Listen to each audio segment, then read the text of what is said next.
Pet food is changing, and if you're not paying attention, you're going to get fooled. Royal Canin and Blue Buffalo, two of the biggest kibble pushers in the world, have just released cooked dog food. Purina and Hell's are going to follow. That's right, the same companies that used to claim kibble was scientifically complete are rolling out fresh, lightly cooked meals. The hypocrisy is off the charts. So why the U-turn? And more importantly, is this actually better for your dog?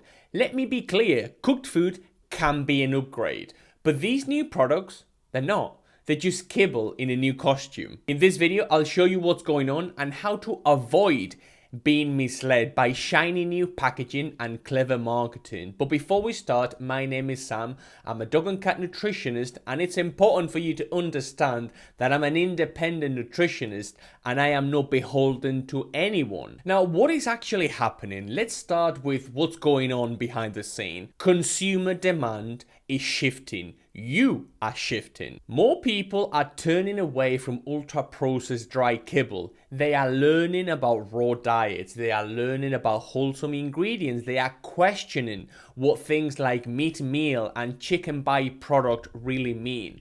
They are starting to ask uncomfortable questions that big brands don't want to answer. And so companies like Royal Canin and Blue Buffalo, both owned by giant conglomerates like Mars and General Mills, are being forced to pivot. They have literally spent decades defending kibble, saying it's quote-unquote scientifically formulated, vet-approved, and complete and balanced, producing patchy science and telling the world that dry brown pellets cooked to extremely high temperatures is the best diet you can give your pet. Complete nonsense. And now, suddenly, they are releasing gently cooked food. Let me be very clear, they didn't change because the science changed. They have changed because the market has changed. This is about profit, not pet health. Let's break down the actual food. You would think cooked food would be a big upgrade from kibble, right?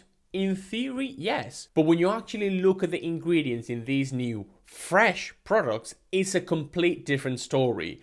Let's look at one of them, for example. What do we see? We see rice, we see wheat, we see corn, we see animal protein or poultry, and we see the same synthetic vitamins sprayed on at the end. This is not what fresh food should look like. This is ultra-processed garbage with a health halo. Now let's talk about those grains and some of those ingredients, because rice, wheat, corn are all cheap fillers, and nutritionally, they aren't even good fillers. Those ingredients are 1. Hard to digest for dogs, low in bioavailable nutrients, and worst of all, they are extremely poor sources of protein. You might see a food with, say, 20% protein and think, that's decent, that's quite a lot of protein. But here's the thing, not all protein is created equal. If, for example, you look at Purina and the science they produce on wheat, they actually laud wheat as a really good source of protein. But when you actually know what you're talking about and you look at things like protein digestibility corrected amino acid score, the PDCAAS, which is an extremely important barometer, you can see that wheat scores extremely low in terms of protein availability and quality, is an appalling nutrient, is an appalling ingredient to put in pet food. So if you are putting rice or wheat or barley, that means your dog's body can't even use half the amino acids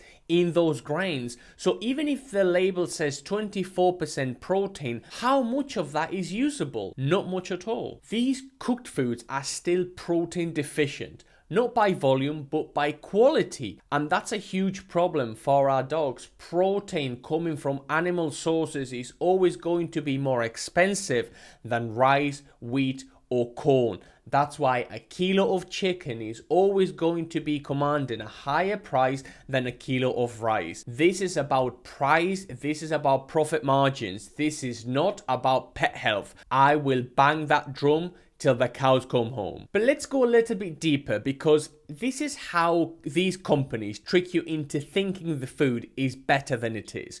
You have ingredients splitting. You'll see things like rice and rice flour and brown rice maybe listed separately. That's to push meat further down the list and hide how much filler it's actually in there. You are also going to see vague protein sources. They'll use things like meat, animal protein, or poultry, but they do not tell you what animal precisely. And we know that traceability is a huge thing, especially if your dog has any sort of dietary issue like allergies, diabetes, pancreatitis, whatever. These companies do not tell you sometimes what precise animal you're feeding them. And that is a sign that they're using the cheapest meat scraps available. I mean, would you eat something called animal protein blend or meat and animal derivatives yourself? Neither should your dog. And then you have the synthetic additions. Instead of including organ meats, whole foods, and varied proteins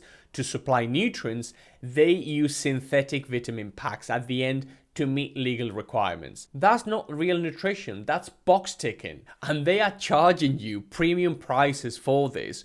Cooked food can be absolutely great when it's made from real digestible ingredients. Name meats, organ meats, maybe a tiny bit of veg, and then minimal to no grains. And when I say minimal, for example, if you want to include a 1% rice in your dog's diet, then absolutely. But when you're pushing 20, 30, 40, 50% carbohydrates in a dog food, that just becomes a much cheaper diluted version of a dog food. That isn't really dog food. By the way, if you are really into nutrition and want to know how to feed your dog better for free, you can download our free guide, How to Feed Your Dog Better. The link will be down below. So why should you care? Why does all this matter? Because dogs are getting sicker and a lot younger. We are seeing an explosion of chronic skin issues, early osteoarthritis, obesity, cancer, and we cannot ignore the role nutrition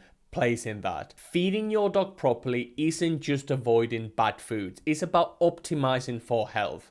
And foods that are full of cheap grains, vague proteins, and synthetic vitamins, no matter the format, are not good at all. Not in kibble, not in cans, and not in a pouch labeled fresh. It's just not on. The format doesn't really matter as much as the ingredients and formulation.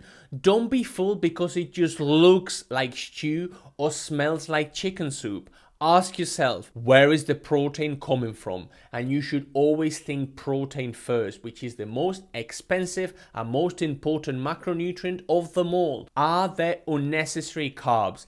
Are there nutrients coming from food or a factory? So what should you do? Listen, this is not about shaming anyone. Even if you feed kibble, most people feed kibble, and that's great, and their dogs live very happy lives, and that's absolutely wonderful. But I am here to help you feed better, affordably, realistically, and without falling for marketing. If you want to try cooked food, there are many good brands out there doing it right. Usually they tend to be smaller companies not owned by multinational cereal manufacturers, which is the biggest hypocrisy of it all.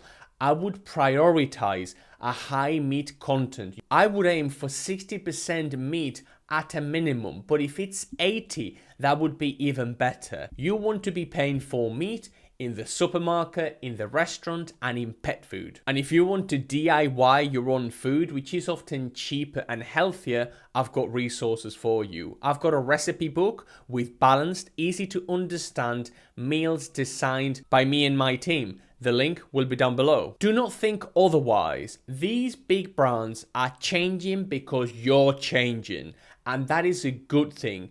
The consumer, aka you, are becoming a lot more educated, and you are now starting to ask questions. Why cereals in my pet food? Why sugar in my pet food? Why caramelized sugar in my pet food? I do not want these ingredients. But do not let them trick you into thinking a new label means better nutrition. It simply doesn't. Pet food is absolutely changing, but don't assume it's changing for the better. Brands like Royal Canin and Blue Buffalo and other big names aren't leading. They are chasing. They are trying to catch up with a movement they once mocked. Do not be fooled. But they aren't doing it with integrity.